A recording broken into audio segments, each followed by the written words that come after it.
رابعہ بصری رحمتاللہ علیہ کو دنیا سے گئے ہوئے 1200 سال ہو چکے ہیں، لیکن ان کا نام آج بھی زندہ ہے۔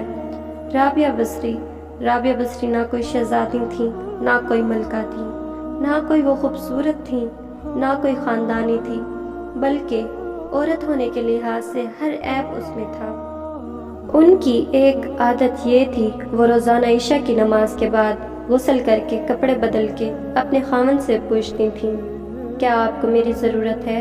اگر وہ کہتے کوئی نہیں ہے تو پھر پوچھتی مجھے اجازت ہے؟ اگر وہ کہتے اجازت ہے تو پھر وہ مصلی پر کھڑی ہو جاتی اور فجر کی نماز تک مصلی پر کھڑی رہتی۔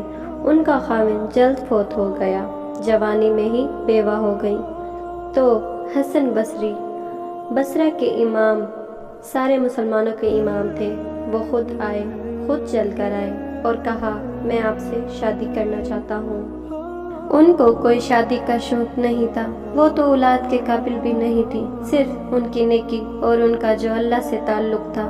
ان کو یہ لالچ ہوا کہ یہ میری بیوی ہو جائے تو اس کے طفیل شاید میری بخشش ہو جائے، تو ان کے پاس آئے اور کہنے لگے کہ رابعہ میں آپ سے شادی کرنا چاہتا ہوں۔ خود پیغام لے کر آئے تو انہوں نے فرمایا میری 4 باتوں کا جواب دے دو تو میں شادی کر لوں گی۔ کہنے لگے وہ کیا ہیں؟ آپ نے کہا یہ بتاؤ کہ میں جنتی ہوں کہ دوزخی؟ کہنے لگے یہ تو میں کچھ نہیں کہہ سکتا۔ اچھا تو یہ بتاؤ، جب اللہ تعالیٰ قیامت میں اعمال نامے اڑائے گا، کسی کے سیدھے ہاتھ میں آئیں گے، کسی کے الٹے ہاتھ میں آئیں گے، تو میرے سیدھے ہاتھ میں آئیں گے یا الٹے ہاتھ میں؟ تو پھر وہ کہنے لگے یہ بھی میں کچھ نہیں کہہ سکتا۔ اچھا یہ بتاؤ، جب اللہ نیکیوں کو تولے گا، کسی کی نیکی بڑھ جائے گی، کسی کے گناہ بڑھ جائیں گے، میرے گناہ زیادہ ہوں گے یا نیکیاں زیادہ ہوں گی؟ تو کیا یہ بھی نہیں بتا سکتے؟ اس نے پھر کہا میں نہیں بتا سکتا۔ اچھا یہ بتاؤ، جب لوگ پل صراط سے گزریں گے، کوئی نکل جائے گا، کوئی نیچے گر جائے گا، تو میں پار نکلوں گی یا دوزخ میں گر جاؤں گی؟ کہنے لگے یہ بھی میں نہیں بتا سکتا۔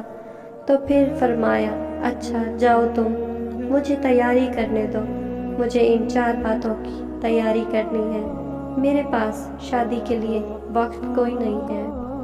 جو اللہ سے دوستی لگا لیتا ہے، اللہ اس کے لیے دنیا کو مسخر کر دیتا ہے، اللہ دنیا ان کے پاؤں کے نیچے ڈال دیتا ہے۔ اور جب ان کا انتقال ہوا، رات کے وقت ان کا انتقال ہوا، انہوں نے اپنی خادمہ کو نصیحت کی بس 2-4 آدمی بلا کر مجھے جلدی سے دفنا دینا اور صبح کو لوگوں کو بتا دینا، اور مجھے میری اسی چادر میں کفن دینا جس میں میں تہجد پڑھا کرتی تھی۔ تو انہوں نے راتوں رات ان کو دفنا دیا اور صبح کو اعلان کیا، شور مچ گیا، ہائے کیوں بتایا کیوں نہیں؟ تو اگلی رات ان کی خادمہ نے ان کو خواب میں دیکھا، سبز لباس پہنا ہوا، حسن و جمال، سورج چہرے پر چمک رہا تھا۔ پوچھا آپ کے ساتھ کیا ہوا؟ کہا میرے اللہ نے میرے ساتھ بہت عمدہ معاملہ کیا۔ خاتمہ نے پوچھا وہ چادر کہاں گئی جس میں آپ کو کفن دیا گیا تھا؟ تو آپ نے جواب دیا وہ اللہ نے اتار لی ہے اور مجھے جنت کا جوڑا پہنایا، اور اس چادر کو اللہ نے سنبھال کے رکھا ہے، جب قیامت کے دن میری نیکیوں کو اللہ تولے گا تو اس چادر کو بھی اس میں تولے گا۔ انہوں نے پوچھا منکر نکیر کا کیا ہوا؟ آپ نے بتایا وہ آئے تھے، انہوں نے مجھ سے پوچھا تیرا رب کون ہے؟ تیرا رب کون ہے؟ میں نے جواب دیا، میں نے منکر نکیر کو کہا جس اللہ کو 40 سال نہیں بھلایا، اس کو 4 ہاتھ زمین کے نیچے آ کر میں کیسے بھول جاؤں گی؟